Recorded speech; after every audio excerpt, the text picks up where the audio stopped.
Pues bueno, el día de hoy me tocó presentar este tema y les digo me tocó porque quiero reconocer el trabajo de mis compañeros. Ellos son los que han desarrollado a lo largo de 10 años este tema. Aquí están los que están actualmente trabajando y curiosamente he puesto et al porque han habido otras personas que han trabajado en él. Pues bueno, pasando. El día de hoy, el objetivo de la presentación es mostrar el uso de las técnicas de percepción remota en el monitoreo de ecosistemas, el caso de manglares en México, para generar información necesaria en la toma de decisiones. Este es el objetivo de esta charla. Vamos a ver 5 temas: México, país megadiverso y sus herramientas para conocerlo, el caso de manglares y su importancia, sistema de monitoreo de los manglares, las técnicas utilizadas y la información disponible y el conocimiento generado. A lo largo de estas charlas se ha hablado que México es un país megadiverso. Tenemos alrededor de casi 2 millones de kilómetros cuadrados de tierra emergida, y si le sumamos nuestro mar territorial y la zona económica exclusiva, pues tenemos un gran territorio. ¿Cómo estudiar? Esa es la pregunta: ¿cómo estudiar esta extensión con una gran cantidad de ecosistemas, desde los desiertos hasta las zonas tropicales, las zonas lluviosas, las costas? Este es un gran reto. ¿Cómo hacerlo? Pues hay algunas herramientas.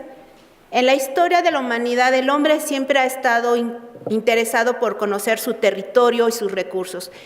Hace algunos años, platicando con unos de mis jefes, vi un libro muy interesante para mí porque hablaba de los mapas, de toda una colección de un trabajo de Orozco Iberra, que hizo una recopilación de cartografía para generar la cartografía en México.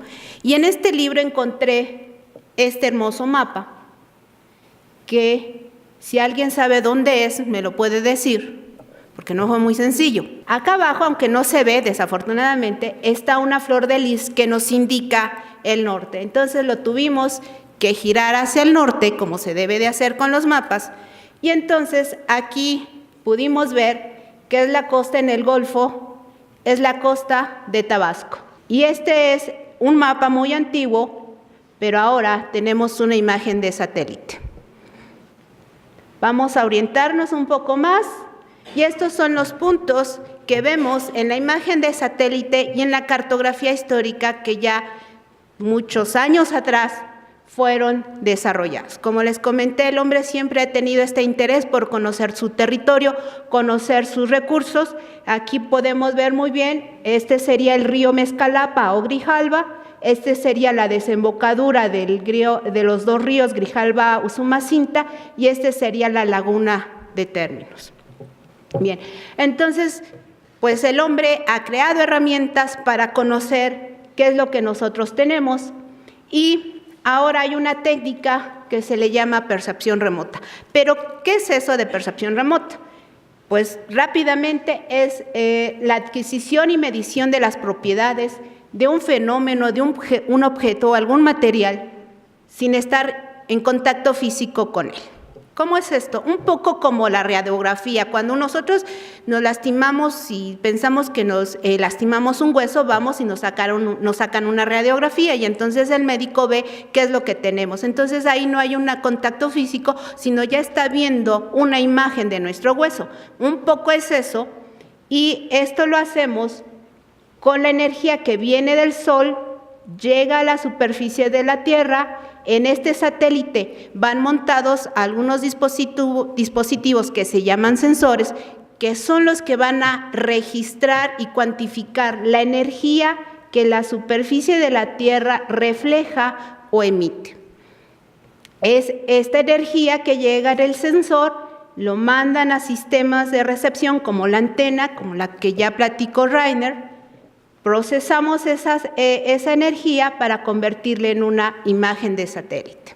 Esta es la técnica que nosotros vamos a utilizar. ¿Qué datos tenemos disponibles con estas técnicas?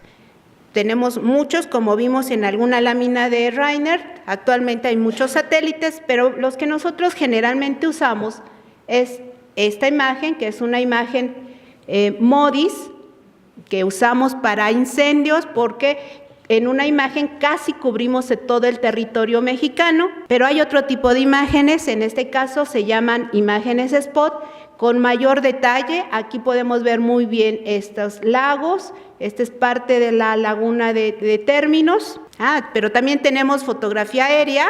Esta es una fotografía que se tomó desde un helicóptero, podemos ver muchos más detalles. Pero también tenemos información de campo.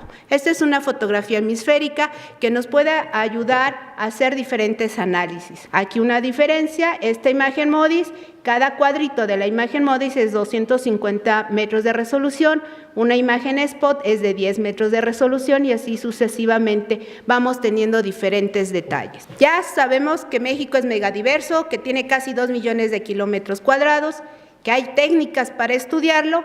Y ahora, ¿por qué los manglares? En el mundo, los manglares tienen una extensión aproximada de 150,000 kilómetros cuadrados. En este mapa se representan cuáles son las costas donde se tienen registrados los manglares.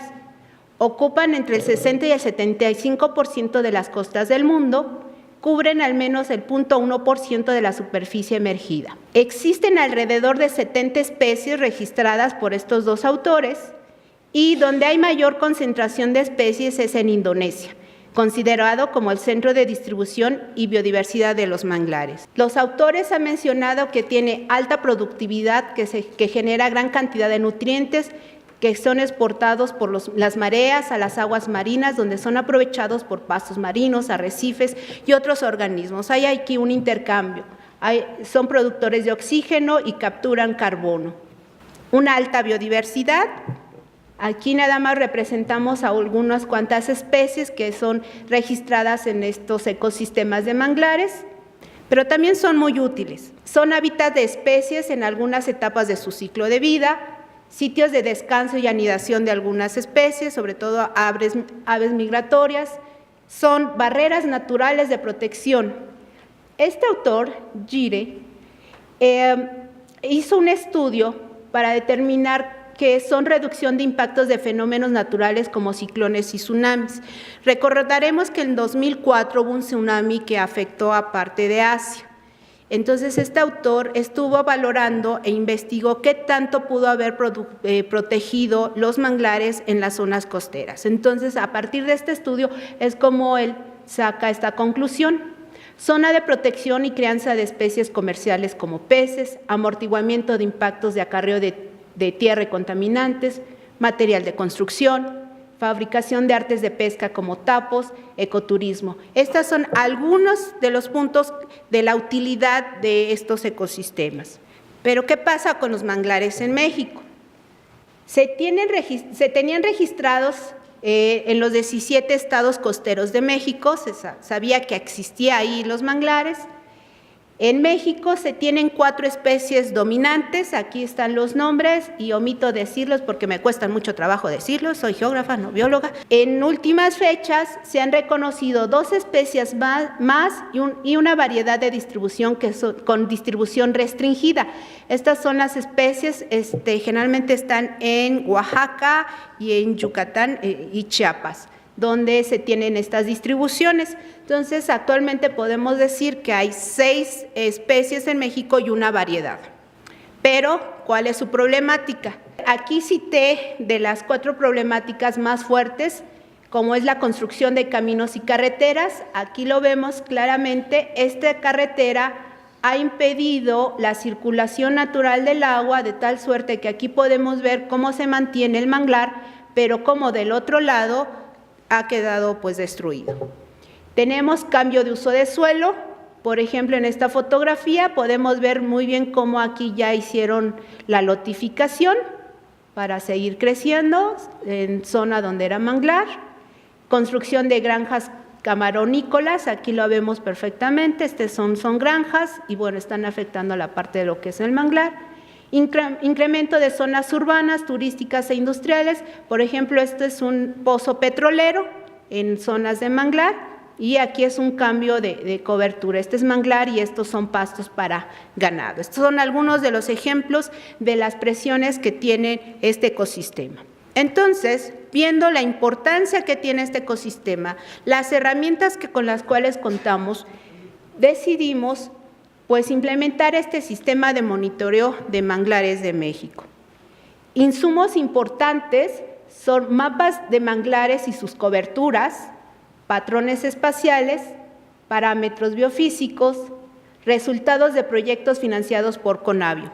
La Conavio, a lo largo de su historia, para generar información, ha financiado proyectos en diferentes temas. En este caso, se financiaron proyectos para implementar parcelas de monitoreo y medir la estructura de la vegetación. Eso era el objetivo de estos proyectos, que retroalimentan a nuestros tres principales componentes del sistema, que es el componente espacial, que es la columna vertebral del sistema, donde identificamos los cambios de distribución y su extensión de los manglares, los cambios de cobertura, cálculos de parámetros e indicadores, mediciones en campo, y nuestro componente 2 es un componente experimental donde tratamos de aplicar diferentes técnicas de percepción remota para conocer la estructura de la vegetación, estimar biomasa y establecer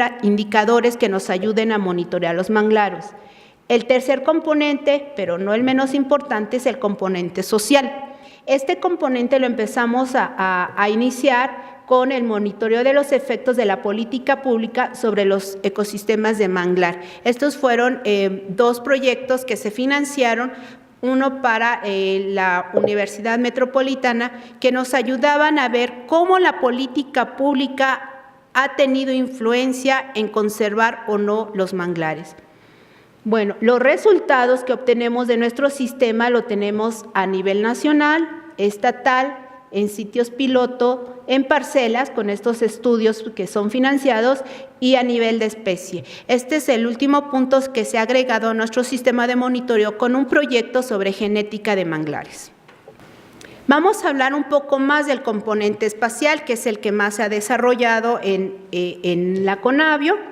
Este componente tiene la línea base, que fue en 2005, posteriormente se hizo un análisis retrospectivo para la década 1970-1980 con fotografía aérea, que era la herramienta que existía en esa época. Se generó también el mapa de la distribución de los manglares y después se hizo la actualización a 2010 y a 2015. Todo estos 4 mapas se han integrado los resultados para sacar pues el monitoreo de los manglares. Se tiene estimado que para el 2020 se genere el nuevo mapa de la distribución. Para establecer la línea base fue necesario pues primero una conceptualización. ¿Qué íbamos a cartografiar? Fuentes de información y una regionalización. La regionalización es resultado de un encuentro con diferentes especialistas que se dedican al estudio de los manglares, y de acuerdo a lo que se tenía de conocimiento, a la República Mexicana la dividieron en 5 regiones: el Pacífico Norte, Pacífico Centro, Pacífico Sur, Golfo de México y Península de Yucatán. En esa época, en el 2005, se estableció que los manglares eran una formación leñosa, densa, arbórea o arbustiva. Se puso algunas alturas. Esto fue un acuerdo entre la Conavio, el INE, CONAFOR, CONAGUA y el INEGI. Sin embargo, tiempo después, en alguna reunión nuevamente con especialistas en manglares, se adecuó la altura para diferenciar entre el manglar arbustivo y el manglar arbóreo. Bien, todo esto se tenía que conceptualizar y después fue la ejecución, adquisición de datos. Afortunadamente, ya en ese año se había puesto una antena que recibía las imágenes spot, se llamaba esa antena Hermex. La manejaba la Secretaría de Marina, el CIA por parte de Zagarpa y el INEGI. Ellos nos proveyeron de este tipo de imágenes en forma gratuita, que fue muy bueno porque haciendo una estimación, si hubiésemos comprado estas imágenes nos hubiera salido alrededor de 2 millones. 6 millones de pesos si hubiésemos comprado esas imágenes. Afortunadamente, bueno, teníamos esta accesibilidad a estos datos, se tuvo que hacer un preprocesamiento, se procesaron los datos para generar la cartografía y un punto muy importante es la validación. En México se ha generado mucha cartografía, pero algo que es necesario es saber qué tan cerca estoy de la realidad cuando yo genero mi cartografía. Para ello, tuvimos la colaboración con la Secretaría de Marina, quienes nos facilitaron helicópteros en los cuales se montaron cámaras para tomar fotografías a lo largo de todas las costas. Bien, ¿cómo obtenemos la información? Tenemos la imagen de satélite. Aquí vamos a ver rápidamente el color rojo nos está indicando la distribución del manglar, ¿sí? Se ve en color rojo, ¿por qué no lo vemos en verde? Que es lo como nosotros vemos la vegetación. Se utilizan unas regiones de energía donde la vegetación sobresale y se le llama infrarrojo cercano. Este tipo de energía nuestro ojo humano no lo ve. La luz que nosotros vemos se le llama visible, que es otra porción de energía, pero aquí por eso nuestra vegetación, nuestros manglares se va a ver en rojo. Entonces aquí sobresale bastante bien, pero también contábamos con datos auxiliares, que es un modelo digital del terreno que nos decía la altitud, teníamos cartografía de INEGI, de escala 1 a 250,000 y teníamos algunos datos de campo. Con esta información, nosotros aplicamos técnicas de percepción remota y algo que le llamamos índices de vegetación, donde aún tratamos de identificar o diferenciar aún más la vegetación. Aquí ya la podemos ver en verde, porque bueno, son los colores que le asignamos, pero se separa perfectamente lo que serían las zonas de manglar de otras coberturas o sin vegetación, y también clasificamos. Aquí vemos nuestra clasificación para obtener nuestra distribución de los manglares y otras coberturas. El primer mapa que se generó fue la distribución exclusivamente del manglar. Sin embargo, para hacer el análisis de los cambios que se han originado, tuvimos que hacerle un área de influencia de 5 kilómetros para ver qué eran otras coberturas que le rodeaban al manglar. Ahora sí viene la parte de validación, que es conocer el grado de exactitud del mapa y se define como el grado de acercamiento con la realidad. Para ello, como les comenté, la Secretaría de Marina nos apoyó fuertemente para que pudiéramos volar con sus helicópteros. Se montó las cámaras fotográficas en las cuales íbamos a ir tomando fotografías y estaban relacionadas a un GPS para tener la coordenada central de la fotografía y hacer nuestra validación. Aquí tenemos una imagen de satélite, esto rojo más fuerte es la extensión de manglar y estos recuadros que ustedes ven aquí son fotografías que estamos viendo acá y estos son los puntos de la coordenada central de la fotografía. Entonces, esto nos ayudaba a tener la información como de campo para ver qué tanto estábamos coincidiendo nuestro mapa con la realidad. Tenemos una cartografía generada, escala operacional es a nivel de ecosistema, y coberturas de suelo adyacente, como lo podemos ver aquí, esto era solamente el manglar en rojo, pero aquí está el manglar en rojo y otras coberturas, este azulito son otros humedales, esto es agua, acá podemos ver pastos y otro tipo de vegetación. Escala geográfica, cubrimos todo lo que sería la extensión de manglar en todo el país. Escala cartográfica 1 a 50,000. ¿Qué quiere decir esto? Que una unidad en el mapa representa 50,000 unidades en el territorio. Teníamos nuestra área mínima cartografiable, 1 hectárea, menos de 1 hectárea no lo vamos a encontrar en el mapa, y nuestra escala temporal cada 5 años. Nuestro primer mapa tuvimos una exactitud general de 90%. Como les comenté, una vez que establecimos nuestra línea base, hicimos el análisis retrospectivo con fotografías aéreas históricas, fueron fotografías impresas que en colaboración con el INEGI, fueron escaneadas, fueron georreferenciadas para poder hacer nuestro mapa.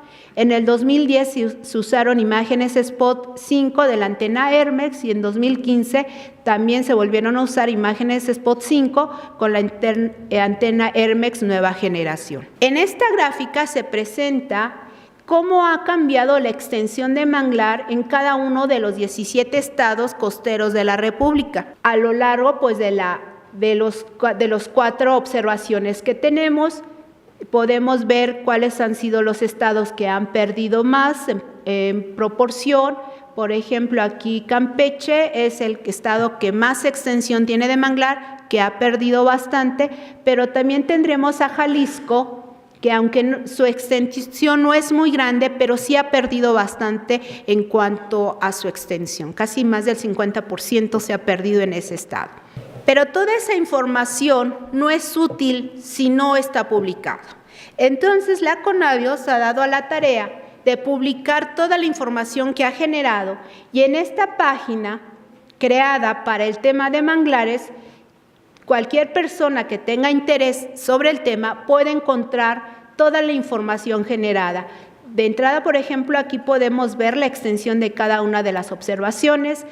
También se tienen disponibles en formato digital todas las publicaciones que se han hecho sobre el tema, desde libros, reportes de proyectos, carteles y la última publicación que se generó en este año, en 2015, con los datos históricos y con nuevos hallazgos que se hicieron a partir del análisis de la información que se ha generado. Esta información también ha sido muy útil para establecer sitios prioritarios de manglar. A solicitud del secretario de Semarnat, nos pidieron determinar cuáles serían las áreas que se necesitaría proteger, pensando que el país es tan extenso y que pues muchas veces no se tienen recursos para proteger todo. Entonces, se propusieron 2 reuniones con especialistas en el tema. Y con estas reuniones en los talleres, como resultado se identificaron 81 sitios de manglares que requerían cierta protección o rehabilitación de acuerdo a las condiciones en las cuales se encontraban. De esos 85 sitios, aquí los podemos ver en color verde, tenemos toda esta información. Primero, cada sitio tiene una ficha de criterios de por qué se propone ese sitio para ser prioritario.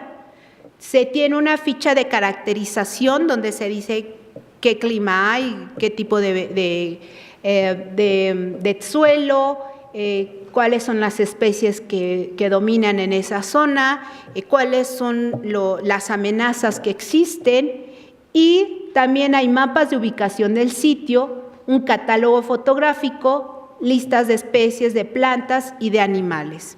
Entonces, esta información también está disponible para tomas de decisiones. Ha sido muy útil también para proyectos que tiene CONAFOR sobre proyectos de conservación de manglares, y también se han apoyado en esta cartografía. Una parte es la página, un poco que es la parte documental, pero la parte cartográfica la podemos encontrar en este sitio, que es el portal de geoinformación de la CONAVIO, donde se tienen publicados 75 mapas de manglares, entre los cuales se encuentra pues la distribución del manglar, las coberturas que le rodean, algunos mapas sobre indicadores, por ejemplo, de conectividad de los manglares, 20 mapas de uso de suelo que están por regiones, y también encontramos 5 mapas de los puntos de las coordenadas centrales de las fotografías. Entonces se puede extender el mapa, se puede consultar el punto y sale la fotografía que se tomó. Los mapas se encuentran en formato shapefile, KML y WMS, y los metadatos, que es la descripción de esos mapas, está en XML y HTML. Pero esa página está hecha para las personas que manejan cartografía. Pero, ¿qué pasa con las personas que quieren información pero no manejan cartografía?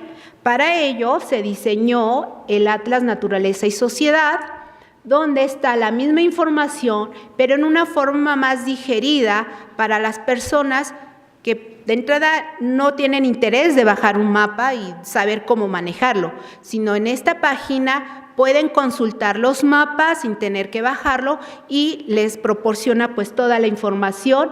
Actualmente tenemos 4 temas, que es el cambio de manglar, sitios prioritarios, las fotografías que se tomaron y la dinámica de cambios en el manglar. Esta es la última aplicación que se desarrolló y yo los invito a que lo consulten. Está muy bonito y muy ilustrativo de toda esta dinámica que hemos identificado. Esta información, como les dije, nos ha ayudado a generar pues conocimiento sobre los manglares. Uno de esos es el manglar perturbado. Cuando nosotros iniciamos este trabajo, nosotros pensábamos solo en el manglar, pero cuando se analizaron las imágenes vimos que había zonas de manglar que daban un tono de color diferente y nos pusimos a la tarea a investigar qué pasaba ahí. Y este es un ejemplo. En el 2005, este polígono de color amarillo, pues bueno, era clasificado como manglar. Pero en el 2010, vean cómo hubo un cambio aquí, ya no se ve rojo. Eso nos estaba diciendo que había pasado algo con el manglar. Y en el 2015 se empieza a ver nuevamente que se regenera el manglar. Entonces, ¿qué nos dice estos cambios? Pues se estima que el manglar perturbado se puede recuperar paulatinamente en un periodo aproximado de 5 años. Este es un ejemplo de manglar perturbado. Aquí se ven unos árboles verdes y lo demás se ve como café gris porque la vegetación está como muerta. Esto puede ocurrir cuando pasa un ciclón, por ejemplo, pero si nadie lo toca, si lo dejan ahí, el manglar se puede recuperar. Y esto, aquí tenemos las pruebas de ello. Entonces, esta categoría de manglar perturbado para nosotros es muy importante porque por alguna razón se perturbó, ya sea por razones naturales o por razones antrópicas. Pero si nadie lo cambia, si nadie lo altera, puede ser recuperado. O bueno, puede ser cambiado, también ese es un riesgo. Otro de los elementos importantes es la dinámica antrópica. Se hizo un análisis de ver cuáles son los agentes de cambio y aquí podemos ver el porcentaje de actividades que han invadido al manglar. Por ejemplo, entre el 2005 y 2010, las granjas acuícolas y estanques artificiales tuvieron un porcentaje muy alto, igual que las zonas en construcción. Entre los 70s, 80s y 2005, pues aquí tuvimos zonas turísticas también muy altas, los que afectaron más a las zonas de manglar. Otro elemento importante que surgió del análisis de esta información es la dinámica en las costas. Aquí vamos a ver, muy bien, es un ejemplo. Aquí vemos una imagen de satélite del 2005. En el 72, la costa llegaba hasta esta línea roja, ¿sí? Pero para el 2005 llegó aquí, es decir, perdimos 600 metros. En línea recta, imagínense pues todo lo que perdimos de costa en esta zona. Y no se para ahí, sino continúa esta dinámica, se sigue perdiendo la línea de costa en este punto y para el 2010 ya se había perdido 150 metros más. Este es uno de los elementos que tampoco teníamos como objetivo estudiar, pero surge a partir del análisis de toda la información que nosotros generamos. Como comenté, nuestro tercer elemento es la parte humana y este es un poco la política pública. En esta lámina podemos ver un poquito de la historia de cómo el manglar ha sido protegido. En los 70s solamente estaba protegido el 1%. Sin embargo, ya para la década de 2013, podemos ver que ya de la superficie del manglar identificado, el 63% tiene una forma de protección. Entonces, a lo largo de la historia han habido algunas políticas que sí han ayudado a la protección de manglares. Sin embargo, también como resultado de los proyectos que se financiaron, se identificaron, en el caso de Chiapas, por ejemplo, políticas de favorecer a la agricultura que dañaron al manglar. Podemos decir que este trabajo que ha desarrollado la Conavio en este sistema de monitoreo nos ha dado oportunidad de identificar y generar conocimiento, saber cómo son los patrones de distribución del ecosistema en manglar. No es lo mismo el ecosistema en la península de Yucatán que en las costas de Jalisco. Se identificó la pérdida y recuperación del ecosistema, se identificaron los agentes de cambio. Conocimos la dinámica de manglar con otros ecosistemas porque es un ecosistema muy dinámico con los humedales que le rodean, identificación de manglar perturbado y su posible recuperación, la dinámica de la costa, donde se pierde, dónde se gana, y diferenciación de especies de manglar a nivel local. Pues todo este sistema ha sido gracias pues, al trabajo en la Conavio, pero también a diferentes colaboraciones.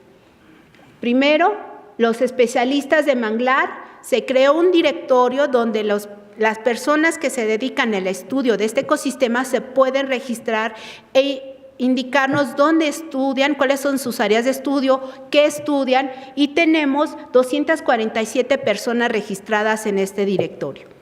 También las instituciones nacionales e internacionales han sido fundamental para el desarrollo de este sistema de monitoreo. Como les comenté, tanto INEGI como la Secretaría de Marina han sido fundamentales para este trabajo.